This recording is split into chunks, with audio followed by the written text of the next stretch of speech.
The story about Virable and how it came about is a story that I don't think I share enough.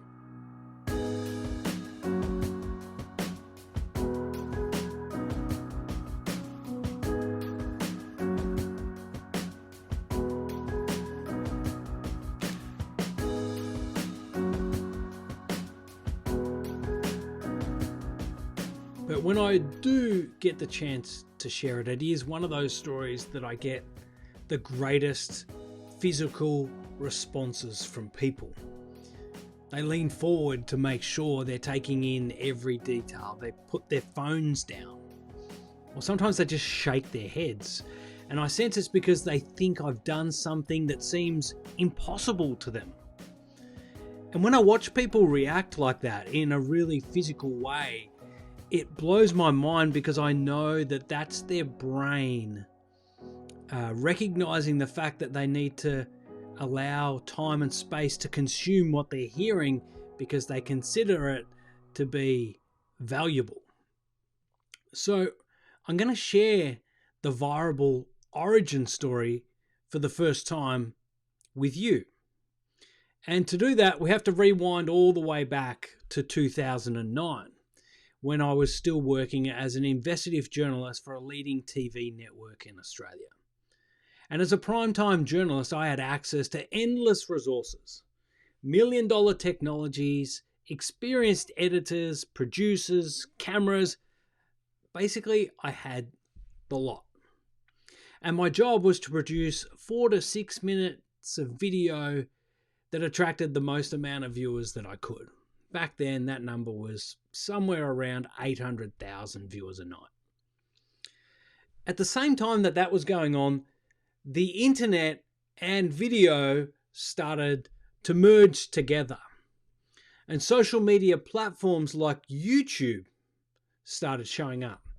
And pretty soon these platforms were full of kids with borrowed handycams posting pretty bumpy videos. No million-dollar budgets, no expensive cameras, certainly no helicopters, sometimes not even any edits. There were no university degrees or even any media experience, just raw content. But sometimes this rough and raw content was wrapped up with a great creative idea. And those videos were getting views. At first, it was in the hundreds and hundreds of thousands for about the first 3 or 4 years. But pretty soon, those hundreds of thousands of views turned into millions of views. More views than what I was getting on TV. And I found that really intriguing. And it was also confusing and a little bit frustrating, but overall I found it intriguing. Especially because the leaders of TV at the time were brushing off the internet as a glitch in the matrix. They would say things to us in the newsroom as, forget about the internet, people watch TVs, they don't watch their computers. But I couldn't get over the fact that I had all the advantages in my corner. Yet in my mind, in my drive to be the best at what I do, these internet videos had something that I didn't. An edge, an essence. And I wanted to know exactly what it was. So I started watching and dissecting the videos attracting the most views on the internet. They later became known as viral videos. I wanted to learn from them. I wanted to identify what they possessed that made them popular, that allowed them the power to not only hijack human attention, but also what drove them to be shared onto others. Over the next 18 months, I spent late nights dissecting more than 1,200 viral videos. And as a result, I started to identify a pattern. This isn't one particular style of video or type of video, but what can only be described as a sequence of hurdles that need to be cleared in the viewer's mind in order to flick a switch that triggers an instinctive human response. A response like sharing, but it can also be a comment, a like, or even clicking a link to go and buy something. The next big breakthrough for me was mapping that viewer sequence out and turning it into a measurement tool, giving the pattern of behavior that I'd identified a framework.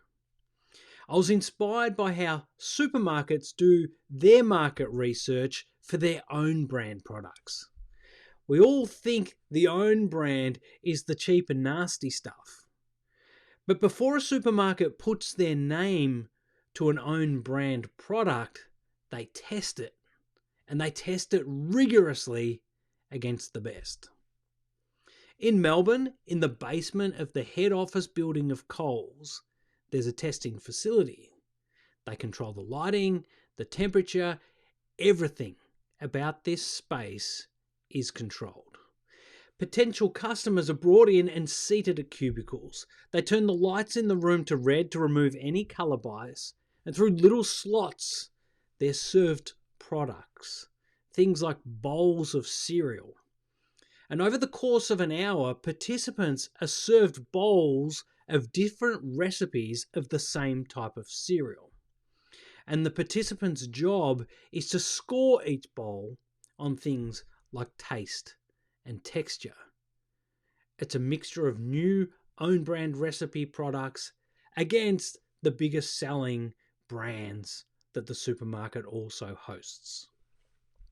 And the thing is, the supermarkets won't put their name to a cereal recipe that isn't ranking in at least the top 1 or 2. And so I wanted to find a way to do the same testing with video, to know how a target audience would rank a creative piece, to remove the expensive hit and miss scenario that continues to exist with content on the internet today. At first, I wrote what is now known as the Virable Formula and its scorecards out by hand, but it was hard work, time-consuming, and not very scientific. So I knew I had to make it easier for people, something like tick-the-box recording that is easily repeatable and happens on a computer. My brother suggested that I needed to build my formula, into a spreadsheet. Now, I'm not sure about you, but journalists, we don't use spreadsheets. Like, they're completely foreign to us. So I booked a free one-on-one training session at my local Apple store. Yep, the Genius Bar, to learn how to transform my handwritten Virable Formula into a spreadsheet. Now, after about 10 minutes of sitting in the store, I was completely lost. So instead, I managed to convince the kid, the genius, to use the remaining 50 minutes that we had together to build the formula into a spreadsheet for me. And luckily for me, he did. And I still use that same spreadsheet today. The formula in the spreadsheet works by measuring the actual level of connection a person has with the content they're consuming. And big brands started paying me to test their latest video campaigns against the demographics of target markets. They wanted to know that their creative would cut through. They wanted to know they were grabbing the right viewers' attention. And most importantly, they wanted to know that they weren't wasting their money. Just like the supermarkets, we would fill a room with like-minded people, we'd dim the lights, remove any distractions, and then we'd play them a video. And at the end, that tick boxes in my highly sophisticated spreadsheet, and it would calculate a score. Greater than 80 out of 100, and we knew that video had connected with the viewer at a deep enough level to trigger an instinctive human response. Score less than 80, and the formula would tell us where that video had fallen short.